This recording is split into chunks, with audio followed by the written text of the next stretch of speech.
What is up, y'all? It's your girl Nick Robinson back at it again with another video, and today we are jumping right into the Real Housewives of Atlanta latest episode, and it is called Let's Be Honest. Okay, so we start off with Angela and Charles. They're going out, they're having a rooftop meal, and is it just me, or are you guys uncomfortable with how they interact with each other? I just feel like I don't know. I mean, maybe he's not somebody who is good with expressing in public. There are some kind of people, men and women, that just don't express well when there's other people around, especially when there's this camera situation going on. I know this is their first season and, trying to break things in, but it's just uncomfortable for me when I see them. I mean, I know everybody's not like PDA, everybody's not like all lovey dovey, but I mean, she's trying to kind of like, you can see her trying to play up for the cameras, and you can see him like, nah, we're gonna be exactly how we are when we ain't in front of the cameras, which is turning out to not be a quite of a good look for her. And it doesn't help when you still hear rumblings of him, you know, possibly cheating. Like, she's admitted to infidelity in the past. And so he just seems very unbothered by, the interaction that we see here. He seemed more engaged when they were talking about some of the drama in a couple of episodes back than he was in just kind of connecting with his wife. And so, yeah, that's just a problem for me personally. But, it is what it is. That's her marriage. If she like it, I love it. So, here we are. Um, you know, Cynthia meets up with Shamea and she discusses, the night before at the pamper party and everything like that. And, Cynthia, like I said, she's kind of like the best friend to everybody on the show. She tries to remain neutral, which she does a good job of doing. I appreciate her for that. She's not here for the mess. She's here just to kind of lend that supporting role. And she's doing a good job with that. Not too different from how she was when she was a full-time housewife. Like Cynthia always tried to see the best in situations, I'll say. And, she just kind of tried to be Switzerland. And so that's what we see her doing here when she's speaking with Shamea or whatever. Shamea was saying how other ladies in the group have come to her talking about how they don't feel like Porsha is a good friend to her like they see her being to Porsha. And Shamea's expressing that she constantly finds herself trying to defend Porsha and their friendship in this group of ladies. And so I think through her trying to defend their friendship, it's how she is discussing what bothers her about the friendship at the same time. Because it's like, I don't know. I mean, because like they wouldn't know the things that they know about the friendship if Shamea hadn't told them. But I think in the course of Shamea and Porsha just not really having good communication, and then mixing in other people that have been and forming their own opinions, it's really getting in the way. So here we are. It looks like Porsha is just going along being herself, and not really self-aware and not really understanding like how her actions affect other people. And Shamea is always kind of like shielding her feelings and not really saying how she feels about things. And so we see here where it's coming to a head. And in any relationship, when you have something happen, I've done it both ways where I don't really express what I'm feeling at the time, and then it lingers and lingers, and then it blows up into this huge situation instead of kind of like piecemealing it and just when something happens saying, hey, I didn't like how this felt, or this is what happened and I felt some kind of way. Like Shamila doesn't seem to be the type of person that does that. I think she just, in an effort to try to keep the peace, she doesn't really say much, and she like play down things that happen. And then now she's at a place where she's hit a wall and she can no longer do that in her friendship with Porsha. From Porsha's perspective, Porsha's like, listen, I'm going through this divorce. I am talking to my daughter about how she's feeling about everything because, whenever there is a divorce and there's children involved, it's a lot. Your own emotions you have to deal with, and then you have to listen to and take on your children's emotions too a lot of the times. And she was expressing how Pilar was feeling and what Pilar was saying. And so from Portia's perspective, it's like, I can't take another thing right now. Like, honestly, I just cannot handle going through this divorce, navigating co-parenting with Dennis, considering my child and all of this. Because if you guys remember, we saw pictures where Simon and Dennis and Porsha and Pilar, they was like one big Brady Bunch type of family. And they were co-parenting and cross-parenting and all this kind of stuff. So now we see where that has broken down. Porsha was saying how they truly were a family, and now that's no longer the case. So, yeah, I can see how she feels overstimulated, oversensitive, and just instead of Porsha dealing with it, she's like, I gotta handle one thing at a time. Whereas Shamea is at this place where, okay, we is now or never. We gotta talk about it, or else it's just gonna be the detriment of our friendship. So we see that kind of bubble up. You know what I'm saying? Cynthia, Angela, and Porsha go bowling, and just a little fun night out or whatever, trying to get out and have a good time. And Porsha is like, right now she just can't be the fun, friend. She's kind of like going through it, and she's emotional right now. So, you know, she's fragile.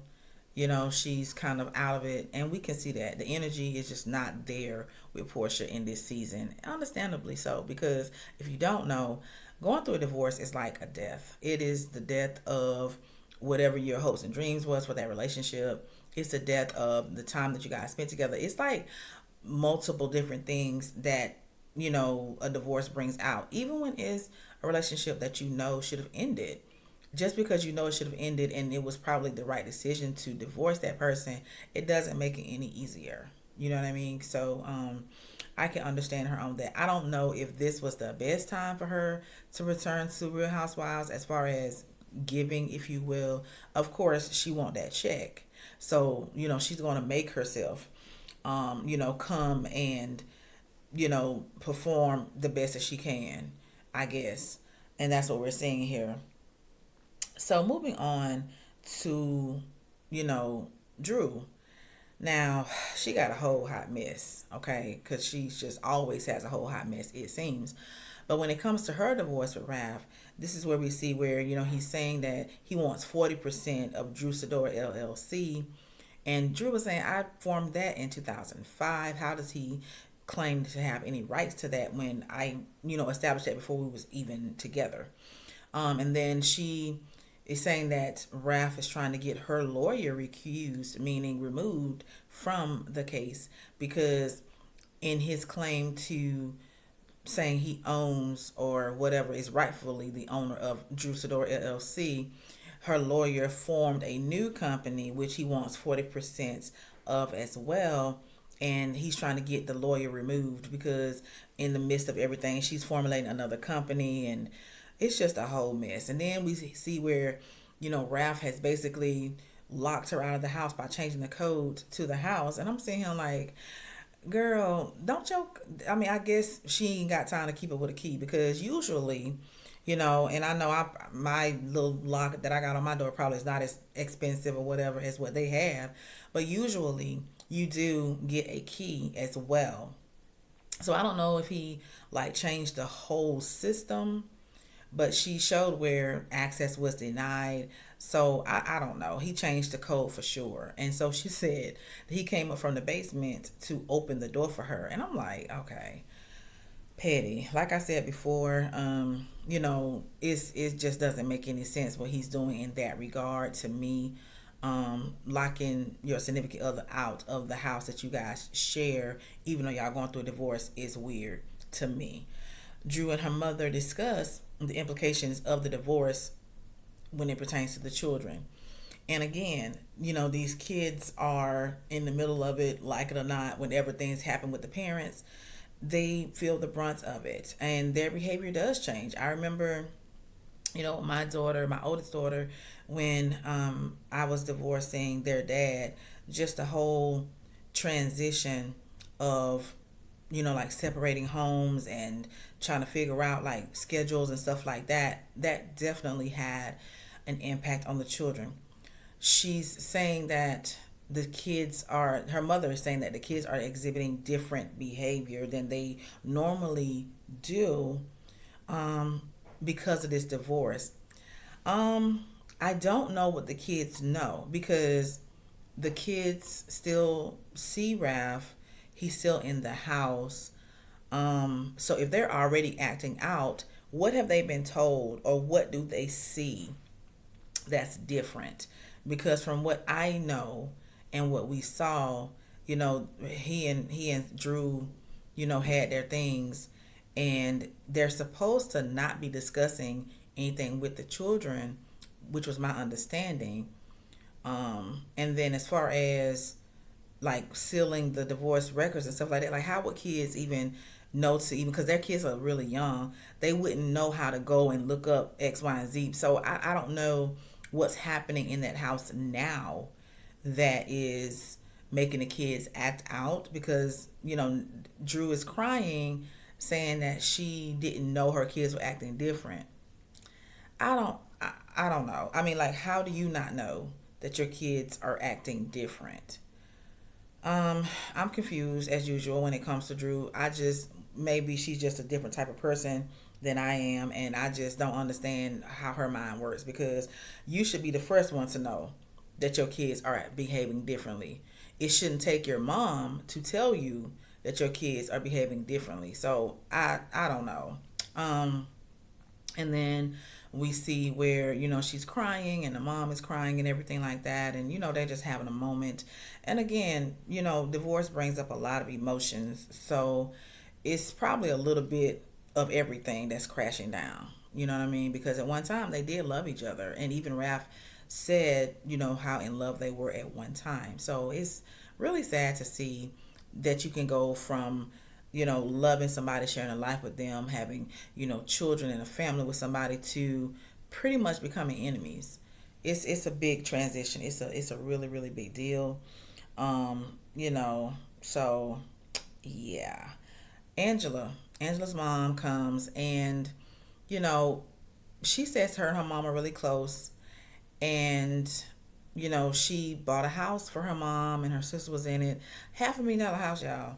And her mom was like, well, I want to be independent, and I'd rather you deal with whatever else you have going on instead of having to take care of me. Whereas Angela is like, oh, well, it was a dream of mine to be able to take care of my mom. So, you know, I wonder what else is her mother speaking of. It makes me think, like, what else is there? I really applaud Angela for having the means and the desire to take care of her mom to that degree.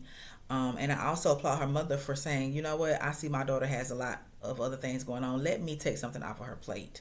But Angela seems offended. Girl, I would rent that house out. I would, honey, I would go ahead on and rent that thing out and bring in some income, because you was talking about how you was in the hole with these houses that you've invested in. You can make some of that up by either doing I would do short term lease, as far as like a Airbnb or a Verbo situation, instead of like doing a long term leasing type situation. I mean, I feel like you can make more money doing the Airbnb thing potentially. So especially depending on where it is in Atlanta, people are coming and going here all the time. So I would definitely invest in making that an Airbnb spot if I were Angela, and just say, you know what, if ever I need it, if ever my mom needs it again, then hey, it's here. I wouldn't sell it, if especially if it's owned. I wouldn't sell it. I would make it make money for me. But that's just what I would do. That's what I would tell her in that scenario. Just appreciate the fact that your mama see that you're going through whatever you're going through, and she wants to lighten your load. We see where Angela and her sister aren't really on speaking terms, and anytime that happens, it's not a good thing, because family should never get to a place where you're not on speaking terms, but it happens. And so, the mom, she says it's caught in the middle, but Angela expresses that she doesn't feel supported by her mom when it comes to what's going on between her and her sister. And as a mother, I have two daughters of my own. I absolutely hate it when they fight. Like, I can't stand it. It really irks me, because usually as a mom, when someone hurts your child, you want to like fight the world for them, right? But then when it's your child against your other child, it just adds a whole different dynamic to it. I know for me, it's hurtful, it's painful when my kids are not, acting as if I feel like they should act when they're at odds with each other. It pulls me in two different directions with them, and I'm pretty sure that's probably how her mom feels. And then when you have children, they need different things from you, right? So they're different people. And so she may not know how to navigate that. And so what Angela may be seeing is, as inactivity, her mom is trying to remain impartial. That may be what's going on there. I don't know. She seems like she's a sweet lady, and she just wants them to kind of work it out on their own, especially because at their big ages, they as women should be able to work it out on their own. Okay. There was also some drama with Angela's daughter and her sister that we really didn't get to hear about much. So maybe we'll see that play out in the season. Who knows? But Angela's mom did discuss with Angela the rift between Charles and her. 3 years ago, they had a falling out because Charles was saying some things that her mom did not like, okay, about her. And so, in that moment, she did, speak up for her child. So I see that there is a time where her mom will stand up for her against whomever it may be. But when it comes to her two children, it's kind of like, I can't really, because then it's going to feel like she's picking a side. So that's what I got from that scene. But we'll see. You know what I'm saying? As a matter of fact, she did admit that she does love Charles. That's her son-in-law. But she did say that her and Charles are like around the same age. I have no idea how old these people are. Honestly, I don't. But, that's neither here nor there. They need to get it together, though, as a family. We just need to see them come together, hopefully. What tripped me out in the episode was Kelly trying to teach Chloe how to drive. I'm so Kelly in that situation. Maybe not as dramatic, but Kelly trying to teach Chloe how to drive was so funny. I would not have her in my Escalade. I know that. She ain't got no little car she can try to drive in because, baby, that Escalade, I was kind of scared a couple of moments myself when she was navigating the car. But I mean, she's a new driver. It's to be expected that she has to learn, but not in my Escalade. You ain't got no other car she can drive, Kelly, because, ooh. And then Chloe was like, well, you can get me a BMW. And she was like, no. She was like, I was going to get you a Jeep, but now the way you drive it, I may need to get you like a Honda Civic. I would say get her something small.